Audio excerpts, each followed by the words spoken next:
I was hanging out with some other parents the other day. Yeah. My kids were there. One of the dads said, he was like, what's up with that kid? He's running around like a maniac. And I was like, yeah, his parents just don't like really have him on a leash at all. He's just nuts. Quiet, please. That dad said, wow, that means a lot coming from you, because my kids are pretty much like, they're free to do whatever they want. Free range kids. Yeah, sure. they're free range kids. You need exactly. free range kids. Yeah, they lay eggs 4, and they run around. And 3, 2.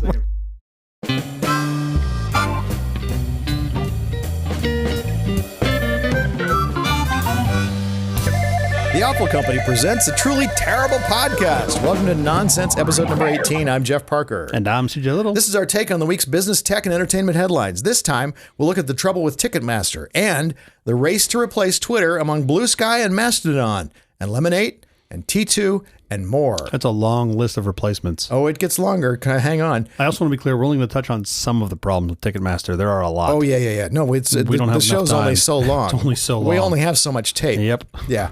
May the 4th be with you. May the 4th be with you, sir. Thank you. It's also World Password Day. I don't know what that means. It's the day everybody should rotate their passwords? Yes, this is the day. Take some time and update your Okay. passwords. Just add an exclamation point. I don't know why you only do this once a year, but theoretically, this is World Password Day. Today's the day. If you don't just keep normally do adding it, exclamation points. Take it from us as the experts. Password 123 exclamation point. And then every year you just add one more. Nobody will ever figure this out. but you have to have a letter, an uppercase letter, and a lowercase letter. You uppercase the P, of course. I'm not really sure this is helping. I mean, just make sure your passwords are at least 8 characters, right? Well, no, Of it's not random that easy. gibberish. Well, no. I mean, no. You can do better than that. I You can't need do more better entropy. than that. No, you can't, but our listeners can. My passwords are 50 characters of pure randomness. You only log in once. You just rely on the forgot password for everything. No, I have my own Go straight password to it. manager. Oh, that sounds even better. You have It your is. own. Yep. Yeah, you do XKCD. wheelbarrow. Yeah, Yeah, XKCD, right. 4 words. More entropy than 14 random characters. But and I don't numbers. do 14 random characters. I do 50. Oh, well, that's a lot. Fair amount of entropy, But right? then don't you get some sites that have caps on the length? That They always do. drives They me do. crazy. And then I have to bring it under the cap. Yeah. Yeah. But you basically, your solution is one-time pads on everything. Everything's a unique one-time pad. Right. Yeah, of random digits. Yeah, it's just garbage. Why not use words? What do you have against words? People can figure out words. That's not how it works. You got like 50,000 of them, and you pick Plus, 4. most sites now require special characters So you put and numbers. We covered this on World Password Day. You put I a would- fucking exclamation point at I the would- end. I don't understand. Are you I not would- paying attention to our own No, show? I don't listen to the show. So that's the smartest decision you've made in a while. I don't get the show. Exactly. I'm on Spectrum. I don't get it. I can hear it, but I just don't get Yeah, it. no, I don't get it either. I heard our chemistry is really good. The content, I was going to mention that. Yeah. We met a number of our listeners over the weekend, which was fun. I actually love chatting with people. I mean, I love when people come up to us and they say, we listen to the show, but almost to a person, they all say, you guys have great chemistry. And that's it. And that's It's it. just a long pause. They don't like the topics or something. Yeah. They don't like the content, but boy, the chemistry. I like when you and I are just staring into their eyes, waiting for the next word, and there's just nothing. Yeah. But good chemistry, though. Also, somebody came up and was surprised to see that I was not 500 pounds, which apparently from the picture for the show, they thought I was going to be 500 pounds. Do you think the actual term was, wow, I thought you were morbidly obese? Yes, I think was the expression, which I actually thought they nailed it, was my thought. I don't know why the picture leads them to think that. Because you're holding a fucking turkey leg in your hand. Is that why? Well, I had the AI put that in. Have you looked at it recently? It's like, you're at the Renaissance Fair. I am unwilling to go on Ozempic. I have friends who are taking Ozempic to get their weight down. To lose terrible weight. idea. Oh yeah, because it leaves you perpetually nauseous. Yeah, When you take it, you don't want to eat because you're not feeling well. So when you stop taking it, you gain all the weight back. Exactly. And diabetics who need the medication, you're keeping them from having that seems important medication. to me. I have a friend who takes it who says, well, that's not my problem. We can't be friends anymore. Yeah. I literally took his file and put it in a different part of my brain. While you were talking, did you just delete his contact out of your phone? That'd be great. Pretty much. And then when he kept talking, you're like, I'm sorry, new phone. Who dis? And then the joke is on him because it turns out when you take Ozempic and lose weight, you have hair loss. Yeah. He has a beautiful head of hair, but soon he won't. Yeah.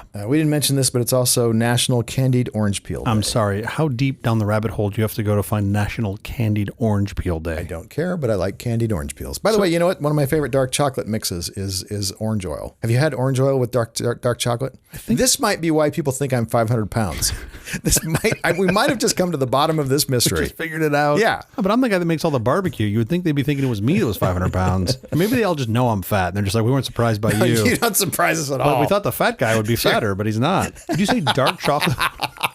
Sorry. Did I say that out loud? No, that's sure. not what I meant. Did you say dark chocolate with orange oil? Oh, it's so good. Really? Yeah. Can I start? Can I go to the thing here? Please, God. Let's get to our headlines. A fully charged EV battery in 5 minutes. This automaker says it has the solution. Yeah, what's that? They swap out the battery in the car. Now, we've heard about people, like in theory, saying this. This NIOEV company in China and Europe is What doing a great this. name. NIOEV. And we're wondering if it could work in the U.S. It works wonderfully in Europe and China, and it's just swapping out the battery. It works for and it's wives. automated. It's automated. You pull in to this little building. Yeah, and they pull the battery out and put And the it pulls the battery battery out and puts a new one in. The whole thing takes like 5 minutes. So I think alongside those, we should do the same thing, but for your wife. You just pull Swap in, out your it's wife? just the way you get a new battery and a new wife. Just wife swap. Wow. I think it's nothing but winners. I have the same problem that I have with the wife swap that I would have with the battery swap. What if I get a crappy battery back? You're going to get a used one back. Right. That's the problem. You're like, mine was shiny. This one's been used quite a bit. I don't get nearly the mileage I got with the old battery. Meanwhile,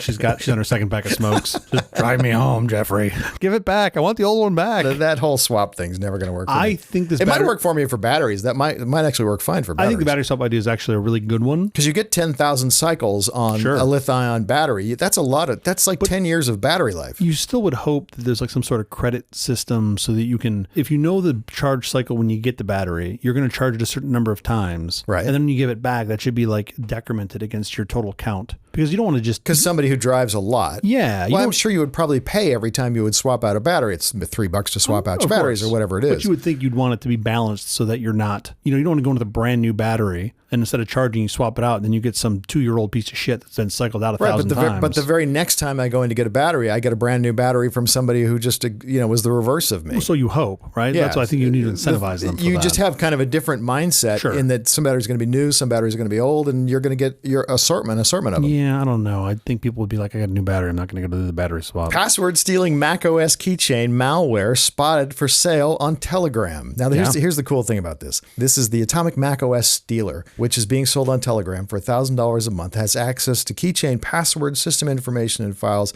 on the Mac. It's malware that you pay a monthly $1,000 for. It's a SaaS, malware SaaS. It's a mass. Yeah. It's a mass. This might be our innovation of the week. Without a doubt. Yeah. I love that they're embracing the software as a service malware. With illegal things. It's like getting subscribe and save on Silk Road.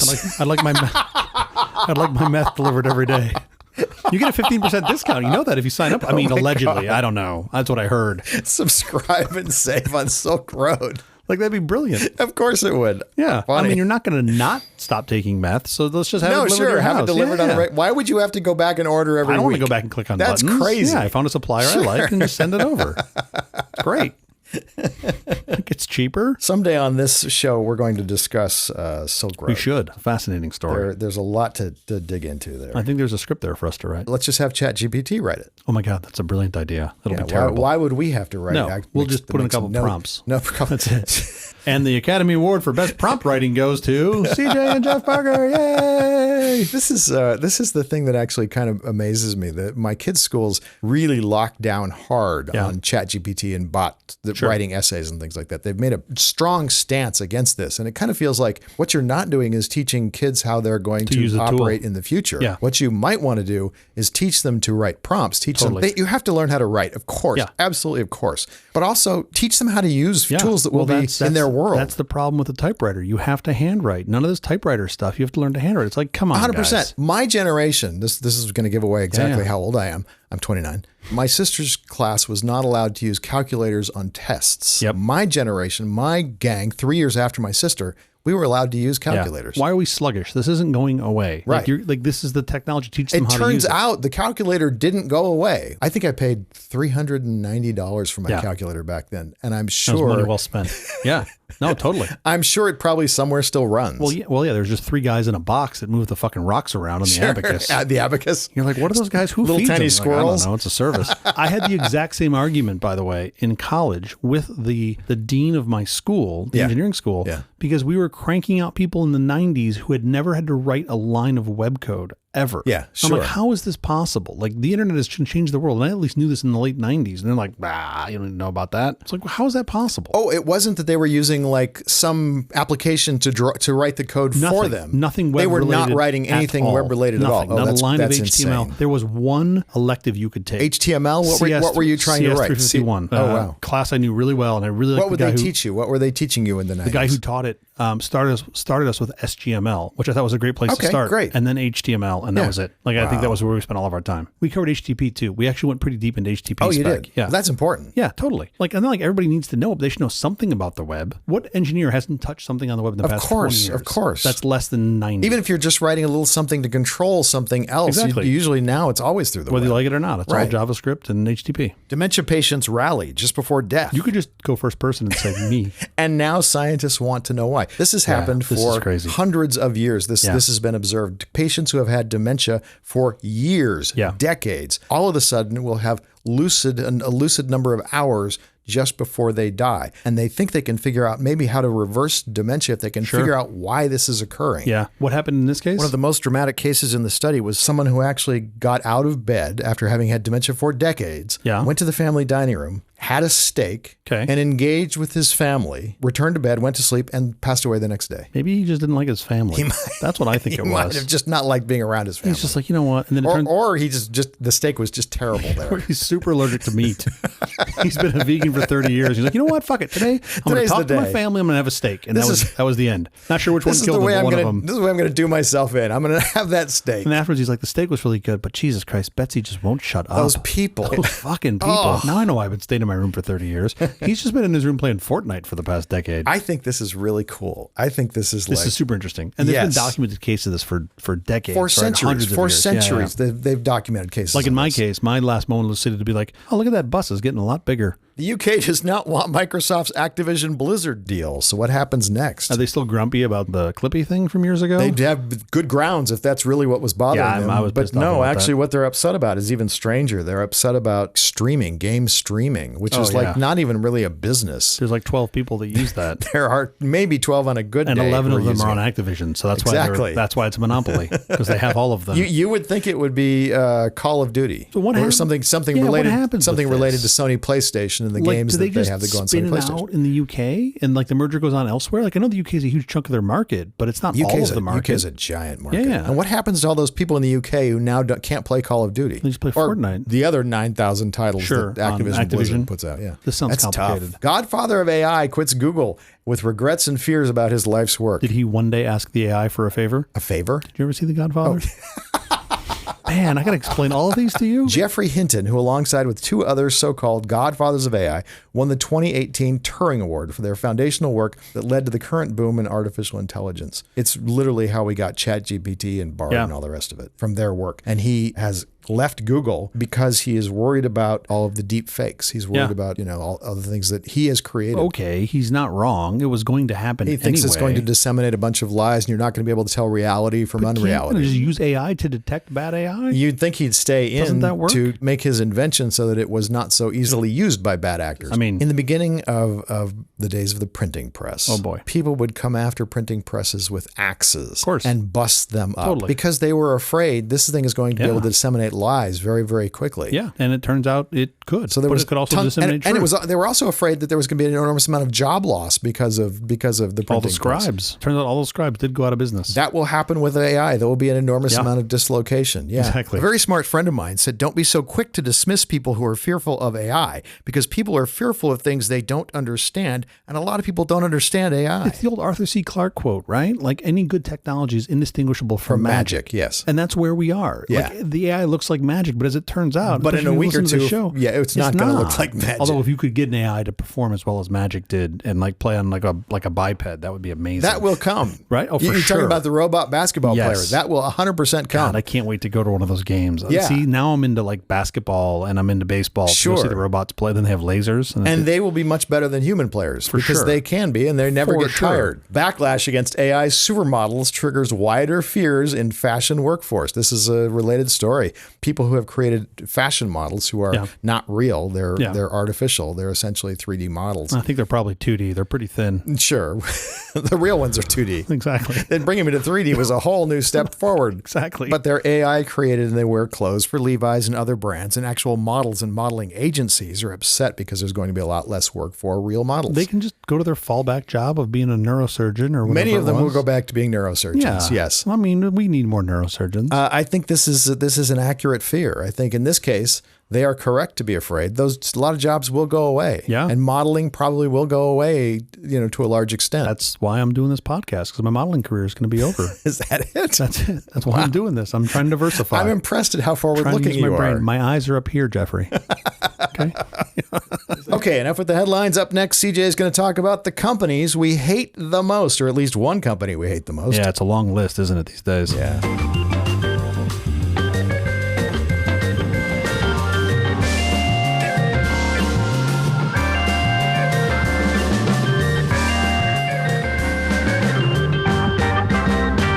What are some of your least favorite companies? Companies? Taxi cabs come to mind. Oh, sure. That's an industry. That's an industry. Okay, industry or company. Of course.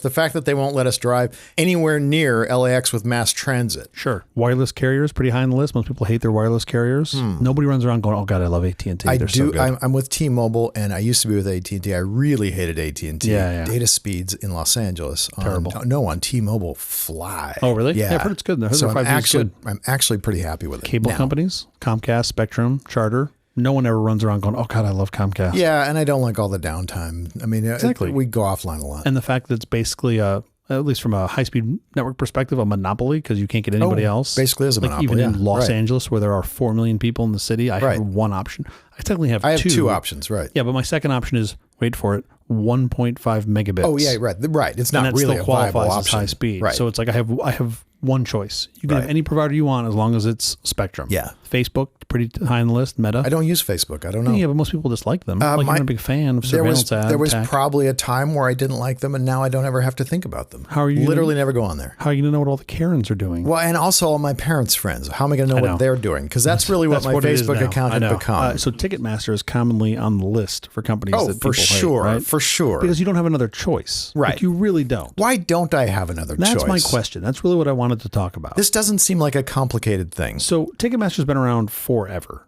Do you know about when they started? I don't know, the late 80s, mid 80s? No, that's what I thought. I thought mid 80s. I don't know. 1976. Oh, really? Yeah. Wow. It was started by a computer programmer, so somebody of our nature, and a, quote, box office specialist, which I don't even know what the hell that means, but I'm guessing somebody that knew somebody who had access to tickets. Yeah. Yeah. And their ticket system was designed for retail outlets and universities to sell paper tickets to event goers. That's literally how it started, right? Back then you had paper tickets, and they needed to get them out there.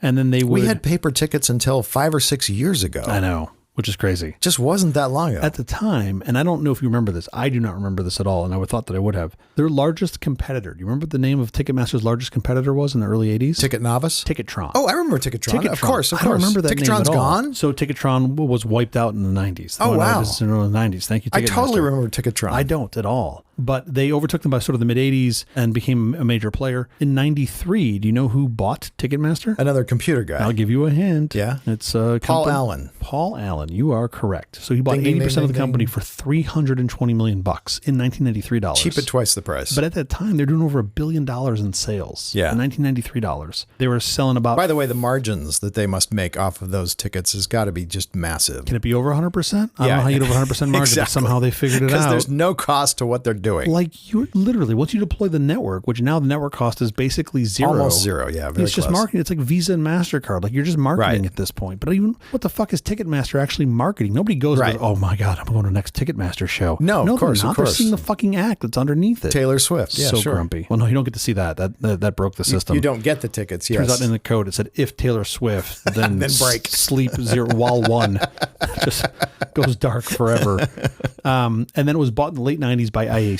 Barry Diller's IAC, is that the same place? Yeah. So IAC, who owns OkCupid and all of those things, also own Ticketmaster. Do they still own Ticketmaster or no? So they spun it out, I think, in late 2000s. But before that, remember they had a company called TicketWeb, which I miss the days, like the early 2000s, when you would just take any noun and just put web after it. It became a company. You're like, PetsWeb. Now it's AI. Now it's any AI. noun with AI. Exactly. We should start Ticket AI. Donut AI. Oh, that's a good one. Yeah. They spun Ticketmaster out in 2008. After the spinoff, Ticketmaster acquired Frontline Management. So you might remember that. And whose company was Frontline? So Frontline Management shepherded the careers of Aerosmith, Christina Aguilera, Jimmy Buffett, Guns N' Roses, and a whole bunch of other acts you've never heard of. Their CEO was... I'm guessing Irving Azoff. Yeah, it was Irving Azoff. So this set up Ticketmaster to basically compete with Live Nation. Did Live Nation sell tickets or just Live make Nation concerts? Live Nation was getting into the ticket business, right? Oh, okay. They started with concerts and they're like, well, why the fuck are we giving this all to Ticketmaster? Right, that makes sense. Which made a lot of sense. Then you had this thing called,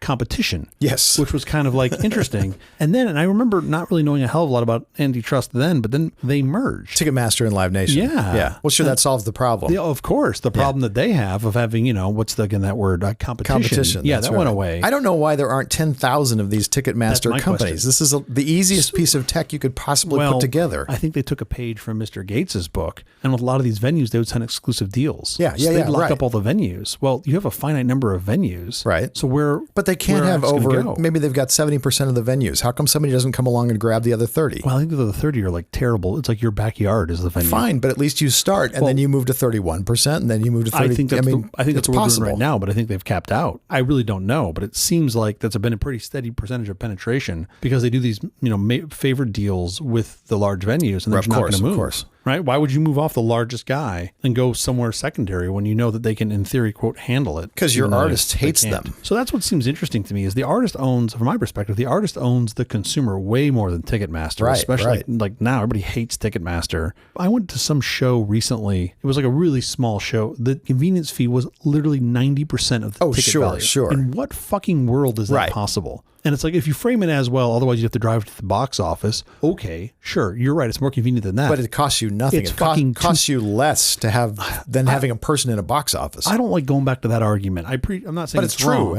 I'm not wrong. But it's 30 fucking years old. Like, it's 2023. Right. Like, I can get a mortgage to a house digitally. But I can't buy a ticket without paying a $25 fee to get one ticket. And then, you want two? Oh, that's another $25. Sure. So it's like, how have we not evolved past this? And it seems like, I don't know, when competition comes along, they get scooped up, and that might be how they compete. Yeah, scoop them up one at a time or put them out of business. So now there was an article recently about, especially around like the Taylor Swift concert where their systems just crashed. Yeah. You have this, they call it like a verified fan. Yeah, yeah. Which a lot of people presume means someone This was a story this week about fans being upset about verified fan. Well, and I think a lot of that, look, I'm not in the business of defending Ticketmaster for sure. People think it means like some quantification of how good of a fan you are. Right. It means you're actually verified. It's the verified part of that phrase that's doing all the work. Verified fan. They should call it not a bot. Right. Because it basically just like all they're trying to do is hope that you're not a bot. Human. Just a human. What's interesting about this though is like I could see a path through this. If you're a true fan, you probably do a lot to promote that band or that artist or whatever, right? You've got like an Instagram feed, you post a bunch of shit on Facebook, whatever you talk about it. They could easily score that and just be like, oh, well, I look at,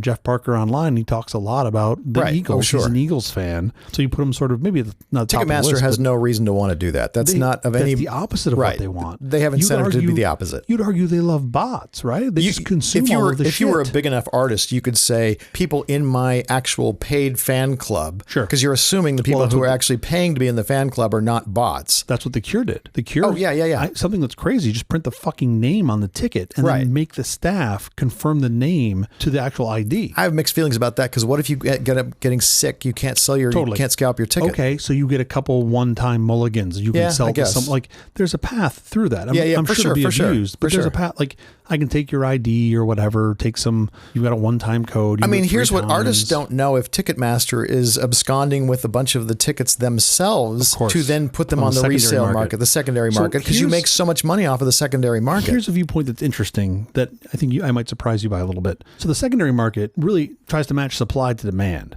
which I think, for as much as I don't want to pay $1,000 to go see my favorite band, if my alternative is not going, well, that seems like a nice option. Yeah, sure. Right? And I've bought plenty of tickets off StubHub and Barry's tickets. So it's like maybe if they just the old way, because I remember going and waiting in line in front of a Ticketmaster, and then 36 of the 200 people in line got it. And if you're number 37, sorry, man. Oh yeah. But nobody really complained. I mean, we complained about it. I was around when they started giving you bracelets so that you wouldn't be a liability sitting on their porch. Yeah. And dying of dehydration. Whatever. Yeah. They just wanted you gone. Yeah. What if you just reintroduce that lottery concept with some aspect of the tickets? You'd be like, okay, we'll price some to market, and then we'll just take some number of tickets, half the show, and just make it a lottery. That's it. Everybody just applies. And then we just randomly pick who gets them. Sure. And now it's the same experience you had waiting in line out in front of the music store. But why would you do that with 50% of tickets? Why don't you do that with all the tickets? Well, because then some people don't get to buy to pay to play, which I think is a good option. They can pay to play off the secondary market, unless you're using your thing where the ticket actually has your name on it. Yeah, but that's the scalping world, I think, right? The scalping world has been that. And that money doesn't go to the artist. I think it's better off going to the artist if it can. Right. It should. That's what I'm suggesting. Like,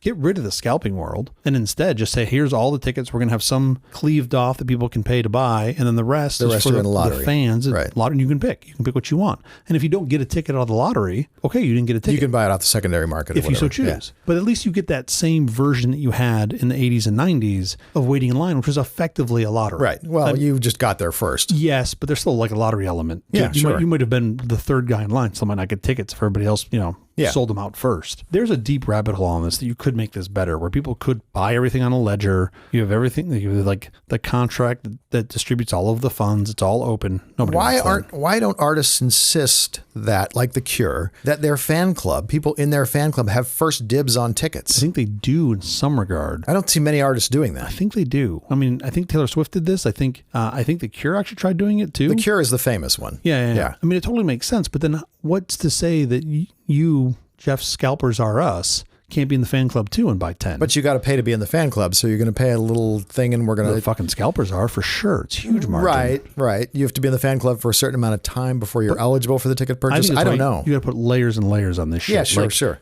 Which you could easily enough do. Totally. Show me your Spotify playlist history. Show me that you're listening to The Cure 30% of the time. Well, you don't have to show it to me. Let me just buy it from Spotify so you don't know it. And I know, he does listen to it. Good point. He does listen to The Cure. But better, I mean, it's more friendly if you just give it to me. I don't have to pay for it. But sure, yes, I can just go buy that. But let me pay for it, then I know the reality. I know you didn't just make up an account. There's like a quiz, like you have to interview with an AI bot, and they ask you like lyrics from the different songs. It's probably a privacy violation. I'm sure it is. I'm sure all of this is terrible. Think about that if you buy, but of course everybody's buying all the data anyway. So what does it matter? So it's really not any different than anybody's taking product development ideas from this show. They've got it's a terrible idea. But it's going to be done. I mean, the data is being sold already. It's no different. Yeah. There's got to be a better path, but you already pointed this out, sort of my punchline of this whole thing. Ticketmaster's not incentivized to do any of that. No, Ticketmaster's incentivized to do the opposite. Just dump everything onto the secondary market that they control, right? Make especially like Taylor Swift, they know in the secondary market, those tickets are going to sell. Oh, yeah, absolutely. And they're going to sell for 2x, 3x the face value, if not more. Yeah, I got to lose a better path. They only have to pay Taylor Swift on the face value. Everything above that they get is theirs. Like, can you put this whole thing on its head? I'm not saying Ticketmaster does that. I don't know, but it's quite feasible. It was understandable why they'd be incentivized to do it. It does seem like there's an opportunity. Like, I don't know what their margin is relative to their actual ticket sales, but I'm sure it's high. I'm sure it's like 15, 20, 25%, somewhere in the neighborhood. What if you just had a competing service that just, you said, look. Right. Then you could bring it down to nothing. Yeah. Why is it more than 1% or 2%? 5% on top or whatever,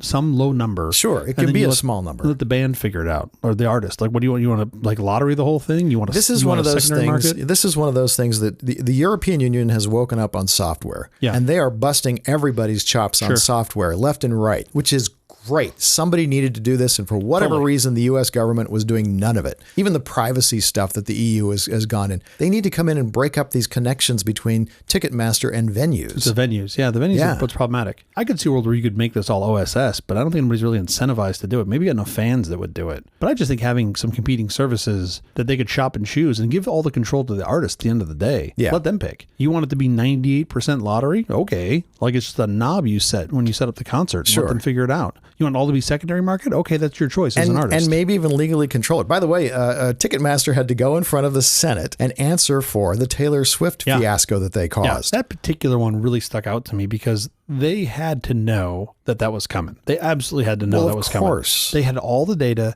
They could see everything. But you can project in advance. Do we have enough horsepower to handle the onslaught that Taylor Swift is going to have when in 7 seconds she's going to sell out her concert? Yeah. Now, I totally get Taylor Swift wants to be able to market the fact, hey, I sold out all my tickets in 7 seconds. Aren't I cool? Sure. And make her seem, make her seem like she's a very desirable performer. But on the other hand, it's mathematically calculable what this will do to your computer systems. Yeah. So you screw it up. It's just because you're bad at math. Yeah. I mean, it's a big problem, but it's still a solvable problem. There's a better path forward, and it ain't with Ticketmaster. They have no incentive to do this. Right. Because they're just pissing away money if they do. They're thugs and villains.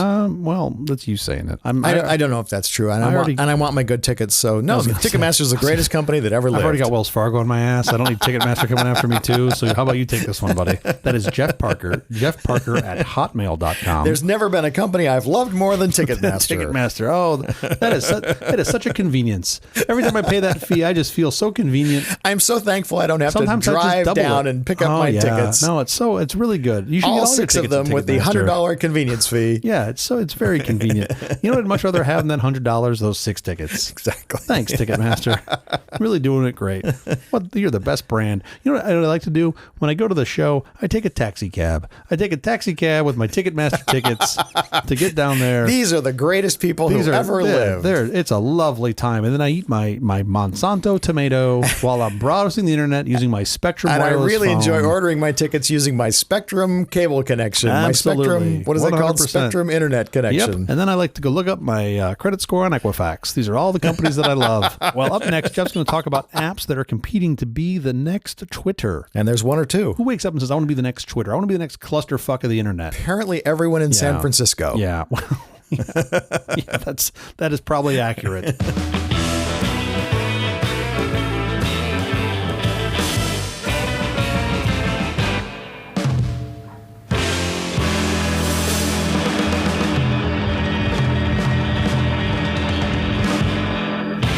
Social media startups are exploding like it's 2008 all over again. Help us all. Did you ever see the cartoon from like the 20s or 30s, Felix the Cat? Yeah, of course. Felix would get hit by a tennis racket and it would either, send him flying for 4 feet or whatever, or it would slice him up into a million little tiny Felix the Cats. This is what I think has happened with Twitter. Elon Musk has whacked this thing hard and he's given birth to a zillion little tiny Twitters. Because everybody thought that segment was taken over and fine and sorted. Nobody was going, oh, we need a better Twitter. And now everyone thinks we need a better Twitter. Twitter rival Blue Sky, between Wednesday and Thursday of last week, had their biggest spike in users. They doubled their user base. Yeah, isn't it because they opened the beta? It's invitation only, yes. Yeah. They went from 20,000 to 40,000 people doubling their user base. Cool. So there is a hunger for this sort of thing. I actually have a friend who got in as part of the invite, and she liked it. She likes it very much. Yeah. Blue Sky was made by Jack Dorsey, the guy who started Twitter. He basically said, and this was before Elon Musk bought Twitter. He said, what if we were to start over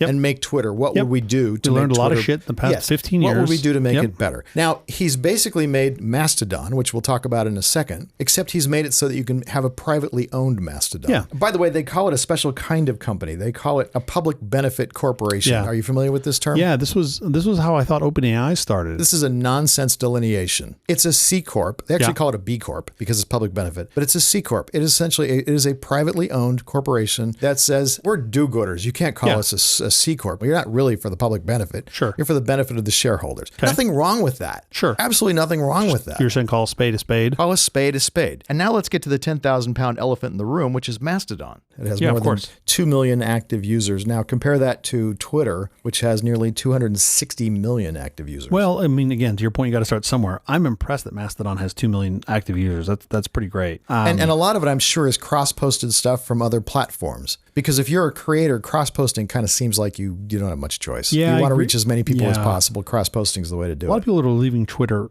quote unquote, leaving Twitter, are leaving it for reasons they're passionate about and they believe in. Sure. And I think if you gave them a path, we said, look, you don't have to abandon your old user base, but you could further encourage people to come to your new user base or your new place. I think people would actually do it. I think people do that. I think people do try to do that. But I think you could, unfortunately, there's 19 other places where they're encouraging people to come and you can't be everywhere. I think there's a path As a consumer, you can't be everywhere. As a creator, you can be everywhere. Take a cross poster like Moa Party and put a delay on it so that when you pick your preferred platform and you say, I want a 0-second delay to Mastodon and I want a 2-minute delay to whatever.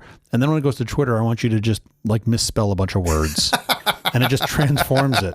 Now, you can stay on Twitter and read it. And you're like, oh, fuck. Okay, I'll go to the good service. There's a path on this. I feel like this is doable. You just make it like a little shittier at the other places. Unfortunately, some of the bot accounts that I really like We Rate Dogs, because I'm a dog nerd. We Rate Dogs? Yeah. Oh, have you seen it? No. It's the greatest thing on Twitter. Oh, it's worth having a Twitter account just so you can see We Rate Dogs. Do they cross post? No. Huh. Have you ever used Twitter for like promoting something that you're doing? I mean, in theory, this show, but I do a terrible job job of that. Yeah. I mean, but you would cross-post that to a zillion other places. Of course you would, because you want to see as many eyeballs as you possibly could. Right. I've been slowly moving my ritual practice over to Mastodon. Yeah. Because it seems to be the best of all the choices. Now that you've just blown my mind with 74 other choices, I still think Mastodon's the answer. Well, wait till you play on all the others. I will play around on Blue Sky, and then you'll really think that Mastodon is the choice. Yeah. The problem with Mastodon, here's the problem you got to fix with Mastodon. Okay. The initial sign up. Terrible. A lot of people people stumble on that initial sign up. Onboarding super important. Which is really unfortunate, because once you get signed up, you never have to think about any of that stuff again. Yeah. It's just that initial hurdle. One of the other cool things that I like about Mastodon, and there are other services I'm sure who will follow suit, is no ads. Oh, yeah. I don't know what your Twitter feed looks like, or if you haven't looked at it recently. Every other post is an ad. Yeah. And they're weird ads. Yeah. They're like, ear cleaners and things I don't even want to think about. Well, maybe you should think about cleaning your ears. Somehow it knows. Maybe you just submit to the board. Well, I keep telling it. Every day after this episode, I go home and I tell it to It's the most bizarre collection of advertisers I've ever seen in my life. If they were Ford and Chevrolet, if they were big name brand advertisers, sure, I would still not like that. It's just, why do I want that in my feed? But they want to make money, and Mastodon doesn't have that problem. I love that on Mastodon being this open alternative, there's been so many collectives. I don't know if I've talked about this on the show before or not, but where people are like, we want to support this server infrastructure. Yeah. And people just donate whatever, $30 or $10 or $100 to help keep the server up. Just to keep it running. And these folks are openly saying, look, this is what we've done. These are our costs. Here's where it all runs. Sure. Get involved. You want to help support it. I think that's super cool. Again, server costs are so small that a very small number of people need to chip in to support the thing. Totally. It's a great system. The couple that I've looked at, I think the one that I'm on, they literally stopped taking donations like 3 days in. They're like, we have enough money for the next year and a half. Please stop giving us money. That's really more the problem. As soon as they ask for donations, they're done. Because the dude was like, I don't want to manage this surplus. Of course. Yeah. Blue Sky is missing video uploads and DMs. Are those important services to you? DMs, I feel like I can do without, but I think you need both of those. At least video upload. Do people do? I mean, I'll tell you where DMs come up for me. When my Spectrum internet goes down, I will publicly shame them publicly. I will go to and publicly say my internet's down in Beverly Hills or whatever, and they will immediately come back and say, well, give us your address here, DM us. We're going to talk to you in the DMs. We're not going to talk to you publicly anymore. Starting the conversation publicly seems to get me service faster. Okay, my experience on this has been with the exact same company, Spectrum. Yeah. I'll do that. I'll do the public shaming thing and just be like, oh, Spectrum, you're fucked. Yeah, you're down again. And then I get the DM and then I get nowhere. But maybe this could be a me problem, because I will literally send them like a packet graph and I'll be like, please don't ask questions. Please just forward this to like your level 3 tech, because I can tell you what the fucking problem is. And like, here's a smoke ping graph that literally shows packet loss. Yeah, I'm not fixing their system for them. And then they respond with like, have you tried restarting the modem? And I'm like, I'm gonna fucking come over there and strangle you. Like, seriously, like, I'm telling you this problem. I'm giving you all of the data. Here's sir, unplug the modem. And they're like, count to 10. I'm like, fuck. And then I realized, I always have a moment where I'm like, oh my God, this is me on the other side. When my dad calls me and he's like, the router doesn't work. And I'm like, it's the black box with the fucking antennas on it.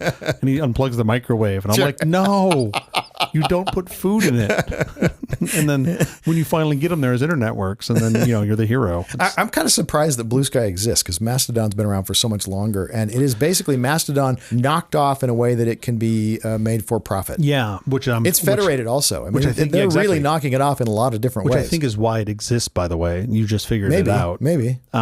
This is disappointing to me. This is that whole argument around abandon and fork. The Blue Sky demo that I've seen from my friend who is on Blue Sky, it looks like it's just years behind Mastodon. So a little bit, I don't know if I've been accepted into the wait list yet, not. And Jack, if you could please speed me up. I was not impressed by it. It looked a little... The part that I like about it is the same thing I like about Mastodon. It's decentralized, which means there's no single point of failure. That's the future. We can thank Linus for that. That's absolutely remarkable. I mean, it literally, if Mastodon goes down, you have bigger problems than Mastodon being down. Yeah, exactly. Blue Sky does have what they call algorithmic choice. Are you familiar with this? So you can choose your algorithm? You can choose the algorithm that sorts your feed, which is kind of cool. Mastodon, typically the apps are doing just a chronological feed. Yeah. Do you like a chronological feed, or you prefer it curated somehow? Let me say this in a way that isn't too upsetting to any folks. A chronological ordered feed is not enough. I think you have to have something else. Well, I bust it up into lists, and then I can see things as I want to see them.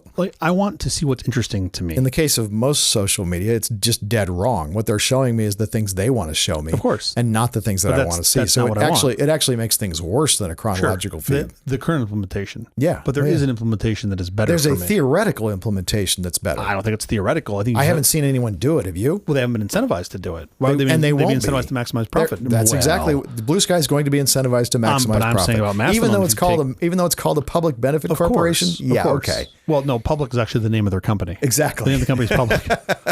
It's the name of the guy who owns it is Public. It's a public John benefit. C. Public. Exactly. Yeah, we're just benefiting him. And you're like, oh, fucking technicality. They got that loophole right through here, didn't they? I appreciate that they have some feeling of wanting to be altruistic, but this is pure facade. I'm going to change my name to Community. Nobody's doing community service. They're just weeding my lawn. Like, no, you're doing service for me, Mr. Community. No, I'm not talking about Mastodon. I'm not talking about Blue Sky. I'm talking about Mastodon. I'm saying Mastodon has the opportunity to create algorithmic feeds that are more interesting. That's consumer friendly. Right. Anyone who has a Mastodon app could create. And how about a world where I can go find other algos and just plug them in? That actually would be great. And on Mastodon, that's a different thing. Since there's no central company behind it, you literally could have altruistic feeds. Pick your server that gives it the way you want. That makes a lot of sense. I want mine sorted by calories descending. Like, fuck, look at those beef ribs. Yeah. Oh, banana pudding. Yeah. That'd be a little drop down. You set the chronological, mine set the calories decreasing. I love it. Totally would work. You have all of these options. What is the answer for the poor end user who's now going, what service do I move to? Oh my God. I think that answer is super simple. I don't think it requires any thought. Yeah. Really? Okay. What you got? I guess it's in my head. Now I'm going to say, let me preface that and say for creators, the answer is post to everything. Is post everything. Post everywhere. Yes. You want to get your message out, so you want to post everywhere. Okay. If you're selling Coca-Cola, you don't just want to advertise on NBC. You want to be on ABC, CBS, you want to be on CNN, you want to be everywhere. But if you are a end user, if you're a consumer of content, what's your answer for that? That's a harder question. If you're an end user that is agnostic, but agnostic in the sense of like you don't care about all this ass hattery. Yeah. You mean actually about Elon Musk, the blue checks going away and coming back and all that? All that shit. Yeah. By the way, earlier this week, people figured out who had blue checks. If you wrote former blue check owner or something like that, if you put those words in your bio, your blue check would come back. That's it. That's the AI you're afraid of, folks. You write former blue check. I'm going to write my profile, former robot overlord. So when the AIs get here, they're just like, he is a robot overlord. Exactly. Do not kill him. Do whatever he says. He is one of us. By the way... The AI is super bright, but that's how it sounds. Sure. It doesn't sound like Drake or The Weeknd. He's still got that same voice. Yeah, he's still got the same voice. By the way, if you've heard AI synthesized voices, they sound perfect. They sound almost exactly like humans. Just like that. I don't know why Google and Siri are still using these ridiculous stilted voices. Because those guys are all fighting with the classical music department. That's why. The spaceship. That's why. It's all the in-house fighting. Yeah, of course. We already covered that in an earlier segment. My bad. I should have listened. Look, I think if you're a consumer and you don't care about any of this ass hattery, then you just stay on Twitter. Yeah. I think that's the answer, right? And I think it's a terrible answer, but I think we can change that. And I think you have to provide the incentives for people to want to move. Now, if you care about this shit, then I think the answer is even simpler. You go to Mastodon. Yeah, Mastodon. I don't think there's anywhere else you go. Choice. You just go to Mastodon. Yeah, I actually kind of agree with that. And why wouldn't you? I mean, imagine if, and this is a super nerdy example. Although, honestly, even I'm semi-agnostic about the whole thing myself. And I just don't like going to Twitter anymore because there's so much garbage. There's so much junk in my feed. Fair. What happened to my nice feed that had all of the things I wanted to see? Yeah, well, I can't blame all of that on Elon. But a good. But I wasn't getting it before Elon. I wasn't getting ads every other post before Elon. Well, yeah. I mean, when revenue, I was getting a lot of ads. Revenue goes down 98%. You go, well, let's just triple the inventory. That's true. You're like, okay, that last 2% is going to fucking go. Good job. Good job. Like, it's like literally if you handed a $44 billion company over to a bunch of middle schoolers and you're just like, that's exactly right. What would you do? And they're just like, well, this cost number is pretty big. Let's get rid of those guys. And they're like, okay, now what? And they're like, oh. Well, now the revenue number's down. Let's just put up more ads. Didn't think there would be any cause and effect there. What if the whole feed was just ads? Think about how much money we would make. And they're like, have you thought this through? You're fired. Okay. Like, I'll just go now. All right, we have to get out of here. But quickly before we do, have you seen or read anything good this last week? Yes, to keep up with my theme of watching movies that are at least a decade old. Sure. I watched the first half of WALL-E with my kids. By the way, when my kid was of the age when he watched those cartoons, I was going to say I watched a lot of half movies too, but that's not actually true. I would watch about an eighth of the movie and then I'd fall asleep. Because when you have a child, you are so sleep deprived. And if you sit still, I know. And you go into a dark movie theater, and it's just like, a movie theater. What are those? I can watch this year. Well, even your lovely couch with your, that's where I am. Streaming service. However, you're doing movies these days. I'm having a hard time missing the movie theater experience. I miss a little bit of it, but like I want it to be a family outing once every 2 years. Oh, I don't miss it one bit. I have lots of friends who make movies, and they talk about it like it's a baby seal that has to be saved, and I just don't share that. You're the guy feeling. with the club in this analogy. You're the guy with the club clubbing the fuck out of the baby seal. I'm hiding my club behind my back so they don't think I'm a moron. When they turn around, you bang the fuck out of the baby seal. When they're gone, I just can't wait for this thing to die. Why would you use a baby seal analog in this particular example where you're the guy wielding the club? Because they're acting like it's an endangered species like, that must be saved. I love the movie theaters. And then as soon as they leave, you short the shit out of AMC. Exactly. Just like, nope, betting it all on AMC. Regency, short. Just give me all. I'll take it all. I'll take it. Like, we got this guy in California. He'll take it all. I'm agnostic about which theater company I short. Yeah, exactly. You've had an index of shorted. You've shorted all of the theater companies equally. You're like, AMC, give it to me. Regal, I got this. Come on. I'll take it all. Today, you can go to Costco. Yeah. And you can choose. You can buy the 2 loaves of bread that are delicious. Yes. For like $6. Sure. Or a 100-inch TV for $6. Oh, yeah. That's basically your choice. Why the fuck would I ever go to a movie theater? No, it's true. And then if you want to have the real movie theater experience, invite my kids over the day before, and just they will do arts and crafts on the floor. Sure. And you'll stick to the floor. When's the last time you actually went to a real movie theater? Not for like a private event or like an actual. You went and you bought tickets with and you the sat public. down and with the public. Like really, when was the last time you did that? I can't remember. Like more than a year? Oh yeah. I don't think I've been to the movie theater in at least 5 years. Yeah. And I like movies. Exactly. I genuinely That's like what's so movies. Crazy. By the way, part of the problem also is the movies playing in the theaters are all these super Marvel whatever kind of movies, and that's fine. And there are a very small subset of those movies that I enjoy. Ant-Man, whatever. Most of them don't do anything for me. Yeah. And so I'd much rather see something on Netflix or I know I haven't mentioned Apple TV Plus this episode. Oh, what is that? But I do like the stuff they put out. Yeah. It's more geared toward me, so I'm going to see that stuff. In my home theater. I'd still go see an IMAX film. Like wraparound, super immersive. Like, I still think that's pretty cool. Michael Jordan making baskets in slow motion. Who's not going to watch that? Is that a thing? Yeah, of course. I'd go watch that. Yeah. I'd just go watch Planet Earth. Yes, just listen to like Attenborough tell me about the world and just watch it like a fully immersive experience. For sure. Although, Can we go do that? What's great? Doing it at home on your couch. David Attenborough at home on your couch is so great. I feel like he needs to be high on our list for AI. I need a David Attenborough AI. It just explains what's happening to me. Anyway, so I've seen a lot of fractional films as well, just because that's what you do when you have a child. Do you ever go back? So your kids are older than mine. Yes. Do you go back and watch them later, or is it just? I always thought I would because everybody just raved about this movie or that movie or this, and there are literally scores of animated little movies, kids movies that I have never seen. Yeah, that was my thing with Turbo, my friend's film, which I saw and loved. Yeah. And then I started WALL-E, and I was really into it, and then the kids were melting down. Right, So. and then this giant flood of content came out from the streamers, and so I never got back to any of that stuff because there's so much stuff to see, and I didn't get to a fraction of it. No, WALL-E's the best I got. I saw it the first half and I loved it. Yeah. Okay, I'm going to give mine a Netflix comedy special called Baby J. Speaking of streaming product, during the COVID-19 pandemic lockdown, comedian John Mulaney relapsed into drug addiction. His friends saved his life with an intervention. Now freshly divorced and out of rehab, he is still hilarious. Kids don't do drugs. I learned it from watching you. And by the way, his rhythm's completely different. Oh, I bet. That's the episode. Thank you for joining us for all this nonsense, a truly terrible podcast from The Awful Company. Visit us on the web at nonsense.production. I'm CJ Little. I'm Jeff Parker. If you like this program, follow, download, subscribe, and like it Apple, Google Podcasts, Amazon Music, iHeartRadio, or our favorite, Overcast, or wherever you get your podcasts. Podcastindex.org. Special thanks to our floor director, Parnay Sharma. Thanks, Parnay. We'll be here every Thursday morning for more nonsense. Please join us.